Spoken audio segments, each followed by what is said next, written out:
got the situated, and I think that's probably the best place for the mic. So I'm kind of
aspects of the case, and however it is that you all want to do that, we can move forward with that. And so now, do Sister Letty for her to give her her remarks. Good morning. It's my pleasure to speak after all these weeks. They fear. But according to the scriptures, do not be afraid because I am with you always. So,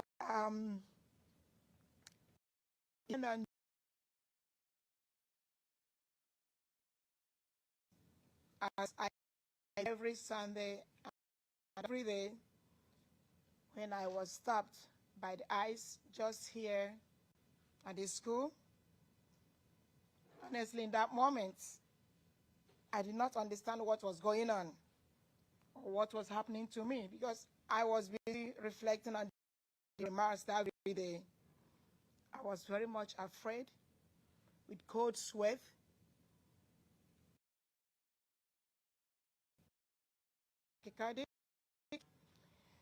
I have been in this more than a decade. I have cared for the sick as a nurse in various hospitals. I did not expect on an ordinary Sunday morning when people should be ready to go to Mass to worship the Lord. On the street here, just here in front of the school, I have walked here, passed by this same road countless number of times. It was a Sunday, and more than anything else, I was scheduled as Eucharistic minister at 8:45 a.m., walking again, thinking about that moment, meditating on the readings of the day. Of course, as a Eucharistic minister, I was preparing myself to deliver or to give the Lord to my fellow community. I have not missed Mass, and as we all know, Sunday Mass is obligatory. And we have to attend Mass every day if you can, and Sunday is mandatory. For me, a nun, not to go to Mass on Sunday, not to receive communion, it was very, very heartbreaking for me. I was told, even when I told him, can I receive communion? And the answer was no. So I did not do anything else. When I have two men armed, I'm just a small woman, a nun, armless, just with my rosary, my key, and my phone. I will not pretend it did hurt, and it's still hurting me up to today. In the days since, I have prayed a great deal, not only for myself, but about the felt that morning and up to this moment. It means I carry a lot of burden in me. That same very day, quietly, I have so situations like me that are not, no cameras or no attention. They are still there, languishing in the same situation. I am not only the only one. There are many others in this same situation. People who have been given some protection under our laws, who have followed every rule asked of them, and who still live with uncertainty about where they might be sent, and whether anyone will tell them before it happens. I did not say it of anger. I said it because of my faith, and the faith that teaches me not to be silent, because silence or afraid is not going to solve any problem. I'm speaking this out of peace and honesty in my heart. I'm grateful of this community and all of you that came around me on that fateful day, on that dark moment, June 28th. Gratitude does not mean I can stay quiet about what happened to me, and at the moment, what I am still feeling. What I am asking is just simple. Before anyone is being taken into custody or being taken anywhere from home, from their parishes, from their places of work, or even working on the streets, just to give them the chance, give them the opportunity so that they can be. It is not just a simple request. It's just, I believe, every person in this situation like me deserves to be heard, deserves to be listened to, deserves to be given attention and opportunity, and to give them another chance to say what they have. Thank you. And thank you. Norma is going to speak in Spanish now based on these statement, but I don't think we can tell that Sister Hermana Letty is a nurse because what did you say, tachycardic? I don't think most people would say that. So thank you for sharing that. So Sister Hermana, you could please. Yes. El 28 de junio caminaba hacia misa como hago todos cuando agentes de ICE me detuvieron. En ese momento no entendía lo que me estaba pasando. Sentía miedo. He vivido en esta comunidad durante muchos años. He cuidado a los enfermos como enfermera. No esperaba que en una mañana de domingo cualquiera y en una calle por la cual he caminado muchas veces fuera puesta bajo custodia. Era domingo y más que nada quería recibir la comunión. No he fallado a ello en 34 años. Pregunté si podía ver a un ministro de la Eucaristía. Me dijeron que no. No voy a fingir que eso me dolió mucho. Y todavía me duele. En los días desde entonces he estado rezando mucho, no solo por mí, sino también por lo que sentí aquella mañana y por la que significa que tantas personas carguen con ese mismo miedo, en silencio, sin cámaras y sin atención. No soy la única. Hay muchas otras personas en situación como la mía. Personas que han recibido alguna forma de protección bajo nuestras leyes, que han cumplido y con todas las normas que se les exigen y que aún así viven en la incertidumbre sobre a dónde podrían ser y si alguien les avisará antes de que eso suceda. No digo esto no, lo digo porque creo, tal como me enseña mi fe, que el silencio no es lo mismo que estar en paz y que hablar con honestidad y no es lo mismo que ser desagradecida. Siento gratitud por esta comunidad, por mi parroquia y por todos los que acudieron en mi ayuda el 28 de junio. Pero la gratitud no significa que deba callar sobre lo que me sucedió, ni sobre lo que sigue ocurriendo a otras personas. Lo que pido es sencillo. Antes de que alguien sea apartado de su hogar, de su parroquia o de su familia, se le debe informar el motivo y darle una oportunidad real de ser escuchado. No es una petición especial, es lo que creo que merece toda persona que se encuentre en una situación como la mía. Thank you, Mr. Norma. So what I'm going to do now is statement, and then I'll do it in English and Spanish. I'll try to be quick. That you all may have. Thank you again, Father Greg, and all of this community for and allowing us to be here. And as you all know, I represent Sister Letty. It's my honor to represent her, and I'm issuing this statement to clarify amid the interest that following her June 28th detention by ICE. So in 2019, an immigration judge denied Sister Letty's application for asylum, but in that same the judge granted her protection from removal to Nigeria under the United Nations Convention Against Torture. Standard required to show it was more or not that she would face torture if returned there.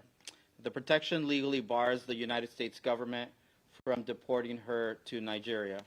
Because her asylum claim was denied, Sister Letty remains, as a technical matter, under a final order of that 2019 decision. She has done everything that was asked of her.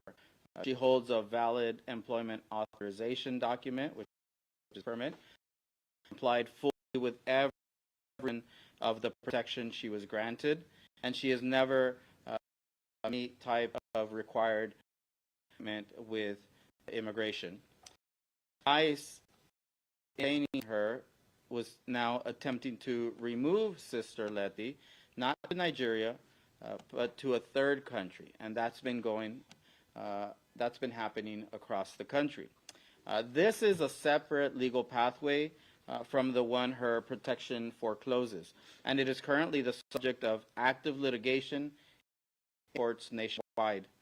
Whether someone in Sister Letty's position who has complied with every condition of a lawful protection, entitled to notice and a meaningful opportunity to contest a proposed third country removal before she is taken into custody and removed. We are grateful for all of the support through that the community leaders, parishioners, and Sister Letty. We appreciate that many have expressed a deep to accompany her during this time, especially in a peaceful way at her check-in on the 28th, which is next week. At present, it is our hope that the check-in on the 28th will be resolved and unnecessary.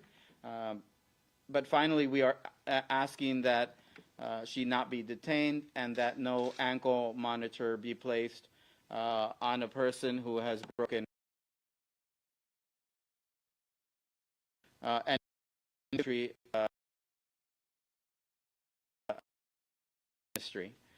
Sister Letty, as I said, has a scheduled check-in on July 28th. We hope it will not be necessary for her community to gather in her support.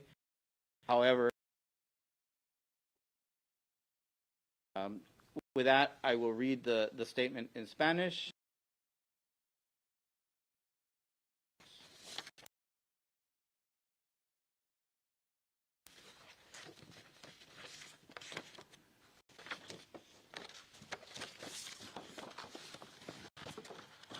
Como dije anteriormente, es un honor representar a la hermana Leticia, Sister Letty, y emito esta declaración para aclarar los hechos de su caso migratorio, dado el interés público surgido tras su detención por parte del 28 de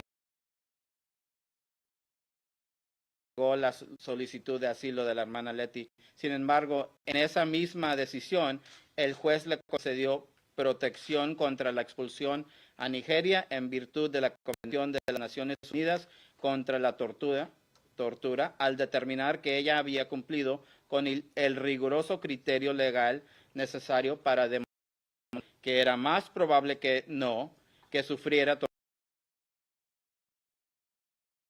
Dicha protección impide legalmente que el gobierno de los Estados Unidos la deporte a Nigeria. Debido a que su solicitud de asilo fue negada, la hermana Letty permanece técnicamente bajo una orden final de expulsión. Desde aquella decisión del 2019, ella ha cumplido con todo lo que la ley le ha exigido. Posee un documento de autorización de empleo válido, que es el permiso de trabajo, ha cumplido plenamente con todas las condiciones de la protección que se le otorgó y nunca ha faltado a una cita de control migratorio. Actualmente, por detenerla, ICE intenta a la hermana Letty, no a Nigeria, sino a un tercer país. Esta es una vía legal a la que impide la protección que el litigio activo en tribunales federales de todo. Se debate si una persona en la situación de la hermana Letty, que ha cumplido con todas las condiciones de una concesión legal de protección, tiene derecho a recibir notificación y a disponer de una oportunidad real para impugnar la propuesta de expulsión a un tercer país antes de ser detenida y expulsada. Agradecemos, claro, otra vez a todo el apoyo que los líderes comunitarios, los feligreses y muchas personas de todo el país han brindado a la hermana Letty. Valoramos que muchos hayan expresado un deseo de acompañarla durante este tiempo, especialmente de manera pacífica durante su cita con migración el día 28 de julio. Esperamos que la cita del 28 se resuelva favorablemente y no llegue a ser necesaria. Por último, también solicitamos que no se le coloque un monitor de tobillo a una mujer que no ha infringido norma ni ha peligro alguno y que ha dedicado una década de su vida a la enfermería y toda una vida al ministerio en país y en nuestra comunidad. La hermana Letty, esperemos que no sea su comunidad se reúna para apoyarla ese día, preparados para hacerlo si fuera necesario.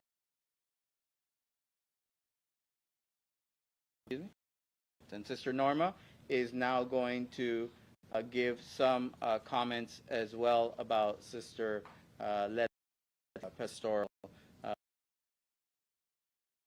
Thank you, everybody. I think that it's very important that we acknowledge the importance of Sister Letty with us in our community. Very grateful for her presence, especially here in this community of girls, because her presence has shown and care and love that she provides everybody here, especially in our leadership, of how present she has been, the joy she has been to all of us, and her not only in the church but also in the hospital, has also been very active in the community with people who are ill and being present to them for many. Leticia? I think that being here for her and our support in love, and knowing that she's not alone, that we love her, and that we need her, and we believe that she should be given that opportunity to continue to be pressed, because all she has done is love and so it hurts a lot to see her hurt. I think that I truly appreciate the support of the community and all of us in showing her that she's not alone, and that we love her, and that we're very happy to have her for so long, and we truly hope that she's granted permission to continue to be. Thank you. Can you say that in Spanish? Sí, Sister Leticia ha sido una hermana religiosa por muchísimos años en nuestra comunidad. Tenerla con nosotros, porque su presencia ha sido una presencia al pueblo, pertenece a Nuestra Señora de Dolores, y mucha gente, todos aquí la quieren muchísimo porque se ha entregado, está presente y ha dado mucha alegría y amor y cuidados a todos. Y la verdad que es no solamente como religiosa en la parroquia, pero también trabajo en el hospital como enfermera, ha servido a atender a la gente que está ahí y con cuidados necesarios, al que está enfermo, que está muy dedicada a hacer su trabajo en el hospital como enfermera. Pero algo que fue muy importante, porque dolió mucho verla a ella sufrir, y el hecho de que podemos demostrarle a ella que no está sola, que la queremos mucho y que la acompañamos en la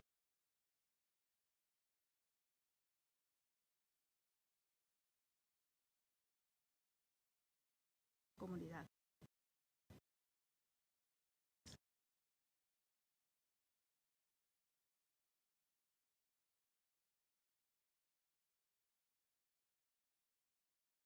Do it closer, whatever it is you all want to do.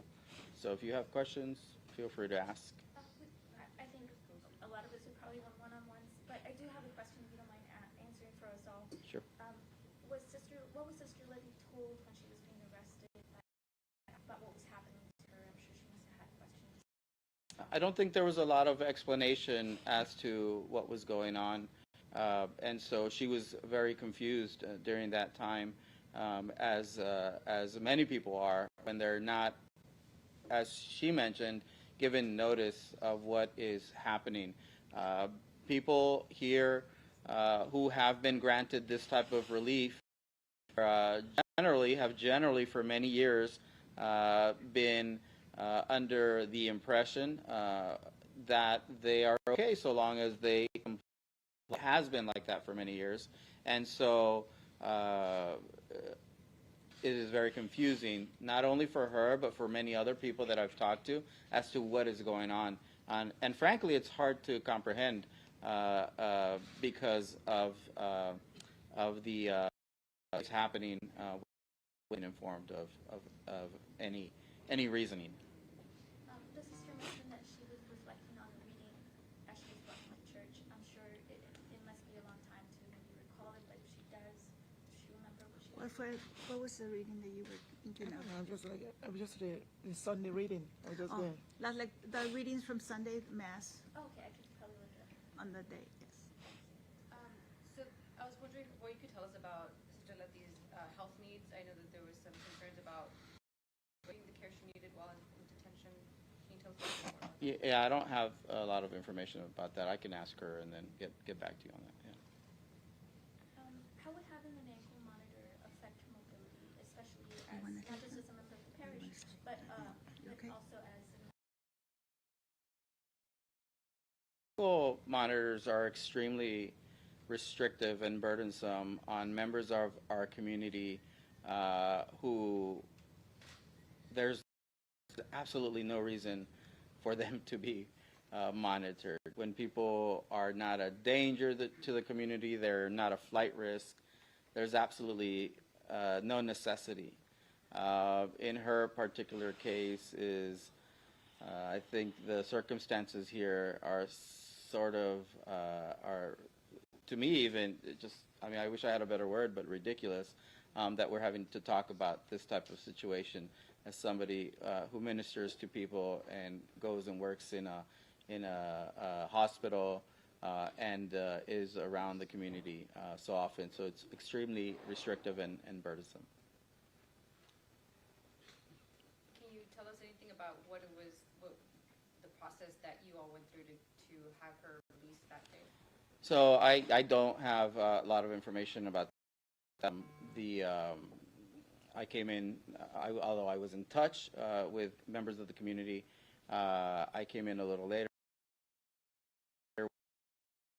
The people gathering behind Sister Letty, Sister, this church, and the politicians, the elected officials that did everything that they could.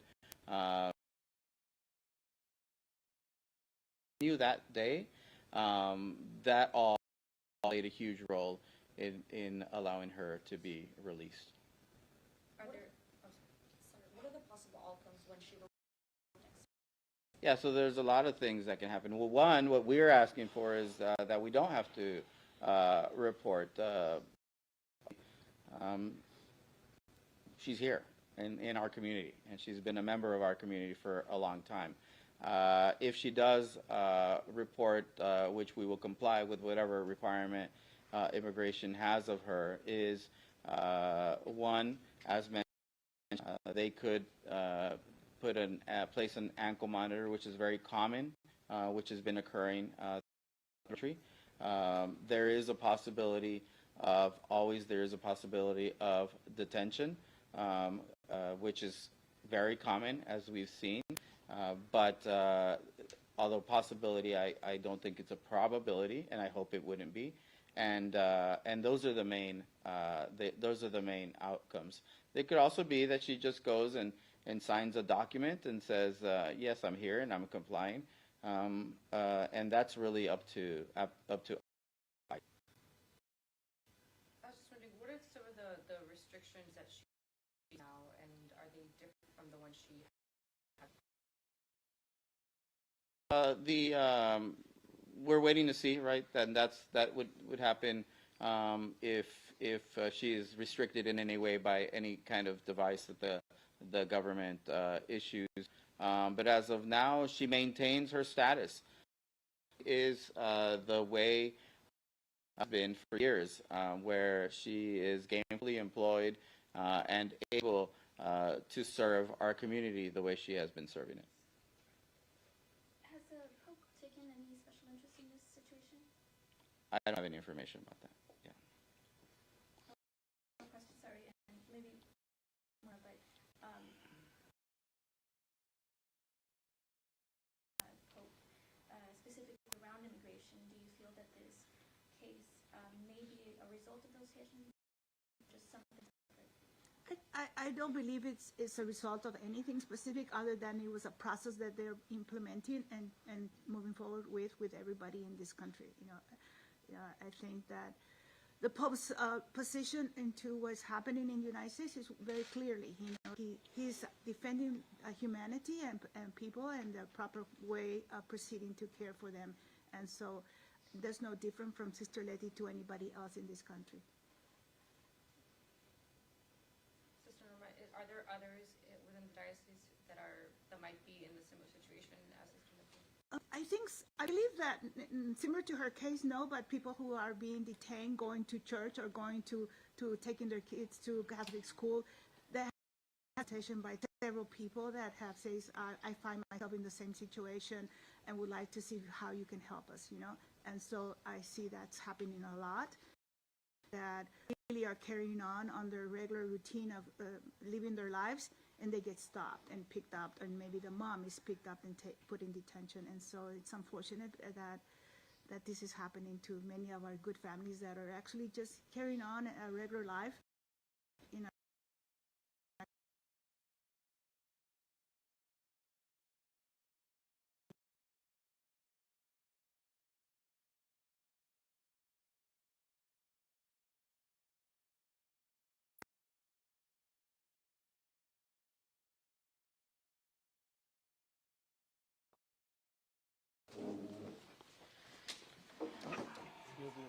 Yeah, whenever.